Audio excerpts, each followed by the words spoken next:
ഇന്ന് നമ്മൾ നോക്കാൻ പോകുന്നത് തുടരും എന്ന ചിത്രത്തിൻ്റെ 4-ാം ദിവസത്തെ ഏറ്റവും പുതിയ തമിഴ്നാട് ബോക്സ് ഓഫീസ് കളക്ഷൻ റിപ്പോർട്ടാണ്. വീഡിയോയിലേക്ക് മുൻപ് വീഡിയോ ലൈക്ക് ചെയ്യുക, ചാനൽ സബ്സ്ക്രൈബ് ചെയ്യുക. ഈ വരുന്ന ഏപ്രിൽ മെയ് മാസം അങ്ങോട്ട് ധാരാളം ചിത്രങ്ങൾ OTT റിലീസ് ചെയ്യും. നമ്മുടെ ചാനൽ ഭാഗം പരിശോധിച്ചാൽ നിങ്ങൾക്ക് ആ വീഡിയോയ്ക്ക് കാണാൻ വേണ്ടി സാധിക്കുന്നതായിരിക്കും.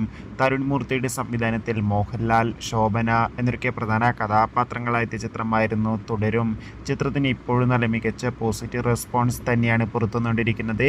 അതുകൊണ്ട് തന്നെ ഏവരുമേറെ ആകാംക്ഷയുടെ ചിത്രത്തിൻ്റെ ഓരോ ദിവസത്തെ ഓരോ കളക്ഷൻ റിപ്പോർട്ടും അറിയാൻ വേണ്ടി കാത്തിരിക്കുകയാണ്. ഫൈനലി ചിത്രത്തിൻ്റെ 4-ാം ദിവസത്തെ ഏറ്റവും പുതിയ തമിഴ്നാട് ബോക്സ് ഓഫീസ് കളക്ഷൻ റിപ്പോർട്ടൊക്കെ ആരാധകർക്ക് മുന്നിൽ പുറത്തുവന്നിരിക്കുകയാണ്. ഇന്ന് 4-ാം ദിവസമായതുകൊണ്ട് തന്നെ മികച്ചൊരു ബുക്കിംഗ് ആയിരുന്നു തമിഴ്നാട്ടിൽ നടന്നത്.